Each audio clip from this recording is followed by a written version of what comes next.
When fighters are asked about their opponent's greatest strength and what strategy their opponents might choose to use against them, they often say things like, I don't care about what my opponent intends to do. It's all about me. It's all about what I intend to do. It's all about the game plan that I intend to implement. So I'm focusing on me. Now that's all well and good in many instances, but sometimes you'll come up against a fighter who has an exceptional punch, like Deontay Wilder's right hand, Vladimir Klitschko's jab, and he also had a great left hook in the right hand, David Tua's left hook. And when you're fighting someone like that, if they are a fighter that relies heavily on their Sunday punch, the strategy to use is to nullify that shot, take it away from them. And in some instances, certainly with Deontay Wilder and David Tua, you turn them into a much more ordinary fighter when you nullify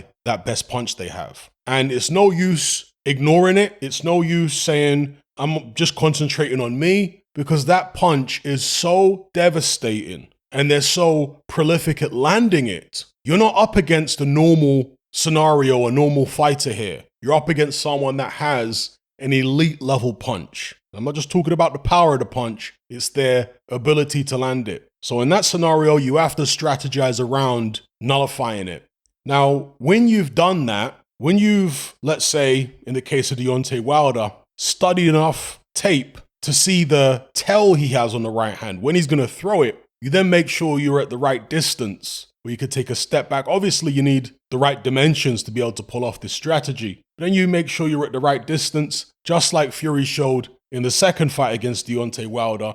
Stick that jab on him. As soon as you see him twitching to throw the right hand, you take that half step back, let him throw it, and then you're back on him with a jab. That was a perfect example of how to nullify Deontay Wilder's right hand. And once you've taken his best weapon away, you then can start building your offense on top of that defensive strategy. Same thing when Lennox Lewis fought David Tua back in the days. He took Tua's left hook away, and after that, Tua was an ordinary fighter.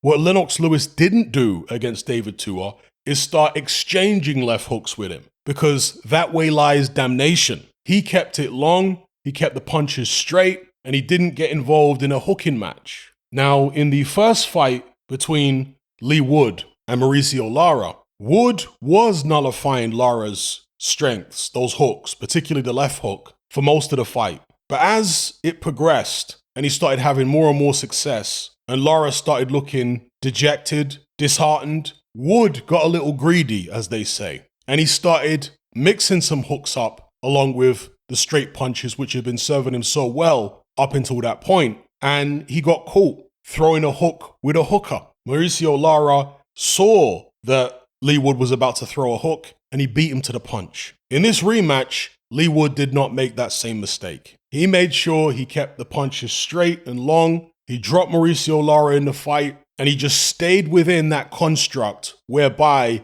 he had Lara on the end of his punches. He positioned his body in such a way that Lara would have to basically leap at him or fall off balance in order to land any hooks. He kept turning him, kept the fight in the middle of the ring for the most part, and boxed a perfect or near perfect strategic fight. It wasn't as exciting as the first fight because, again, Wood's main objective, or his first objective, should I say, was to nullify Lara's offense. Once the offense is nullified, then he can start constructing his offense off the back of that, which is what he did. And Lara just had no answers for it. Lara needs you to engage or needs you to be available in order to get his shots off. He's not the most technical guy. When he's in there with someone like Leigh Wood, who's much taller than him, who can keep him on the end of straight shots, and who has the power to keep him in his box, again, he's going to rely on Wood getting reckless. But Wood didn't get reckless this time, learned from his mistake first time, showed great mental strength, because we've seen over the years that sometimes when fighters get knocked out badly, they go into the rematch gun-shy, hesitant, nervous, worried about being hit. Leigh Wood didn't show any of that. He seemed very confident. I'm sure he didn't want to get caught again, but he wasn't twitchy in there. He wasn't on edge. He knew that what he was doing in the first fight was working very, very well, and it was just a lapse of concentration. Maybe he thought Lara was ready to be taken out. Maybe that's what he was going for, and he underestimated how dangerous he still was. So In his mind, he'd clearly come to terms with what had taken place in the first fight, and he wasn't spooked at all going into the second fight. And he won a comfortable points decision. As far as Lara's performance, people are saying he looked flat, but he looked flat in the first fight as well. Could it be down to weight making? Because we know he missed weight for this rematch. I don't really want to put it on the weight. I just think it was a stylistic thing and a strategic thing. He hadn't previously come up against anybody with the dimensions of Leigh Wood who can punch like that and stick to a strategy. So I want to give Leigh Wood his full credit here, rather than looking for excuses for Mauricio Lara. It does make you wonder, though, how good Josh Warrington actually is. Obviously, styles make fights. Josh Warrington struggled terribly with Mauricio Lara, obviously got destroyed in the first fight. And in the rematch, it didn't look like he was going to do much better, at least not to me. Obviously, the fight ended on a cut caused by a clash of heads. And you do wonder whether that was intentional or unintentional from Josh Warrington. Warrington, despite his pedigree of being a world champion in the past and what have you, was never able to tame Lara in the way that Leigh Wood did. Never able to get control of him. At every moment in both of those fights that Warrington had with Lara, you felt that Warrington could be banging trouble any second. There was this looming threat that just never went away. Is that due to Warrington's lack of punching power? Maybe not having quite the height and reach of a Leigh Wood? Warrington doesn't fight as well at long range as Wood does. Warrington's a guy who likes to